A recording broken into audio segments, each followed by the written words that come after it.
All right, so we're picking up here. I finished all the keyline conversion, and I'm in Corel Painter right now.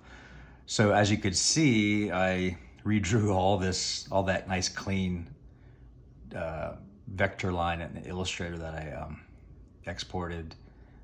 I just redrew it with my stylus pen with a solid brush and just made it a little bit wobbly and gave it more personality and more of a hand drawn. I didn't want to have that clean digital feel. I wanted to have it more of a vintage hand drawn style.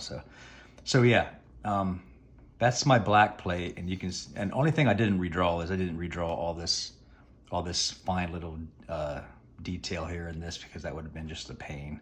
And by the time it prints, anyway, they're so small that it will look fine with the rest of it. So okay, so this is my black plate, my black color, and it sits on its own layer because I'm doing screen printing.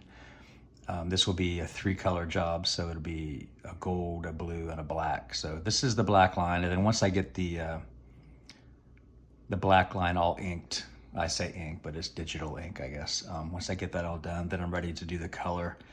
And I'm going from light to dark, so I'm doing my, this is where I have my yellow gold. And I think what I'm gonna have the printer do on this is add some gold, some metallic into the ink to make this kind of shimmer a little bit. I think that'd be a cool look for it. So anyway, so I'm doing the yellow, add the yellow in here, and then I add my blue. And on a different layer, I put my blue tint where you can see when I put the blue tint. So I do this tint on a different layer just so I could actually illustrate with that tint as part of the illustration. And then when I go in to do the separation files in Photoshop, I can merge the blue, the solid blue, which is like on the robe, and then the tint, which is like a half tone of that blue. I can merge those files and then convert those over to a half tone dot. So this screen printer can print that. And I'll go into all those specifics on printing techniques and pre-press techniques in a different video. So this is where I have right now. So I've been just kind of going over it, and I added these squiggle lines in this border here. I think I had diamonds or big circles in there on my initial vector drawing, but I just didn't like how they kind of made it too busy and they kind of had too much contrast and popped out too much. So I got rid of those, and I added some just texture detail around some of this graphic stuff at the top, and just basically all around it I added some graphic detail. And as far as the main illustration goes, I'm just I wanted to maybe have a little bit of a theatrical, like a set design type of vibe to it. So I added, instead of like real stars, like, you know, in the sky, I wanted to have this string lighting to give it more of a theatrical and give it some dynamics and some just some interest, some movement behind Moon Man here. The narrative is he's Mr. Moon Man, right? He's spreading stars from he keeps his stars in his little backpack satchel here, and he's spreading stars across the sky.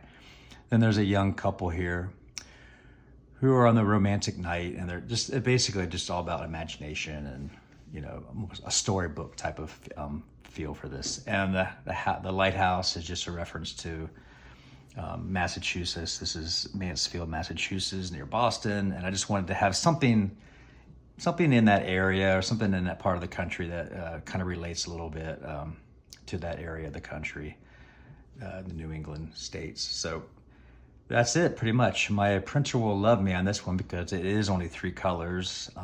I actually played around with more colors, and I just, you know, just because you can use every color in the rainbow doesn't mean you should. So I also am thinking about printing this on a foil paper, which is a reflective, metallic looking paper.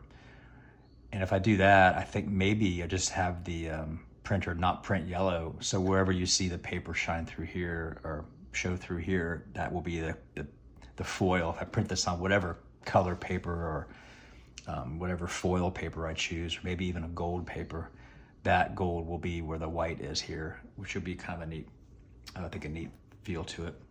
I'm not quite sure if the Dave Matthews people are going to print a variant on this design, but I think it's an option there if they want it. So this is what the finished design is, and I do have. You asked me where the venue and stuff is. I have that all separate here because I'm not on full approval yet, and so this is where the let me see. This is how the type will be. I wanted to give it kind of just an old label type of feel to it, and I didn't put this on the other layers yet because I haven't got it approved. And if they come back and say, well, make the date or the venue bigger or change the location of that little box, I can simply just move it around because it's not merged with the other layers. So until I get approval, those will not be merged. But that's what the finished design will look like. Okay, so that's it. Thanks for letting me share this with you.